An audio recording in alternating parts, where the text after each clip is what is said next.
বাংলাদেশে শুরু হতে যাচ্ছে নতুন রাজনৈতিক অধ্যায়। এবারের নির্বাচনে বিপুল ব্যবধানে গণভোট জয়ী হওয়ার মাধ্যমে রাষ্ট্র সংস্কারের প্রস্তাবগুলো বাস্তবায়নের আইনি পথ উন্মুক্ত হয়েছে।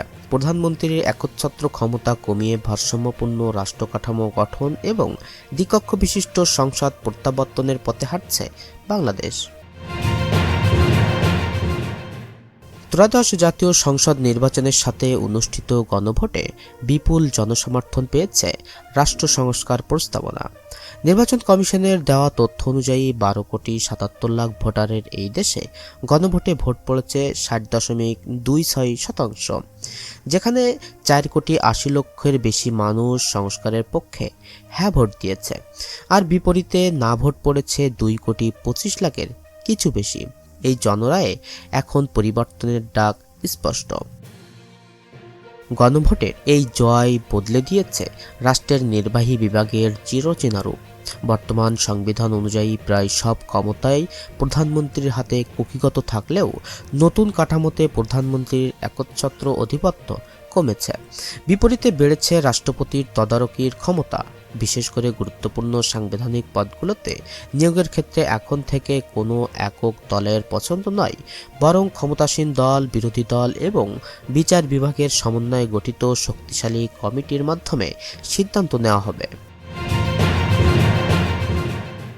আগামী সংসদ হতে যাচ্ছে দ্বিকক্ষ বিশিষ্ট। সরাসরি জনগণের ভোটে নির্বাচিত প্রতিনিধিদের নিয়ে গঠিত হবে নিম্নকক্ষ, আর নীতি নির্ধারণী পর্যায়ে ভারসাম্য এবং গুণগত মান নিশ্চিত করতে গঠিত হবে 100 সদস্যের উচ্চকক্ষ বা সিনেট। এই সিনেটের সদস্যরা সরাসরি ভোটে নয়, বরং রাজনৈতিক দলগুলোর প্রাপ্ত ভোটের সংখ্যানুপাতিক হারে বা পিআর পদ্ধতিতে নির্বাচিত হবেন। ফলে জাতীয় নির্বাচনে কোনো দল সারা দেশে যত শতাংশ ভোট পাবে, উচ্চকক্ষে তারা সেই অনুপাতে আসন পাবেন। এমনকি মূল নির্বাচনে পরাজিত যোগ্য প্রার্থীরাও দলের তালিকাভুক্ত থাকলে উচ্চকক্ষে বসার সুযোগ পেতে পারেন।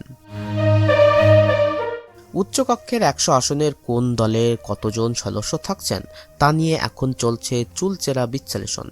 প্রাথমিক হিসাব অনুযায়ী 3,67,00,000-এর বেশি ভোট পাওয়া বিএনপি পেতে পারেন প্রায় 50টি আসন।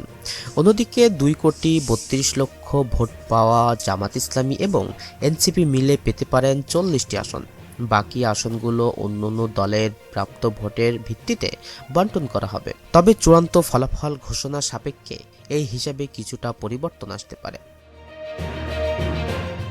আইন প্রণয়নের মূল ক্ষমতা নিম্নকক্ষের হাতে থাকলেও উচ্চকক্ষ কাজ করবে চেক অ্যান্ড ব্যালেন্স হিসাবে। অর্থ বিল ছাড়া অন্য সব বিলই উভয় কক্ষে উপস্থাপন করতে হবে। উচ্চকক্ষ কোনো বিল স্থায়ীভাবে বাতিল করতে না পারলেও 1 মাস পর্যন্ত পর্যালোচনা বা আটকে রাখার ক্ষমতা রাখবে।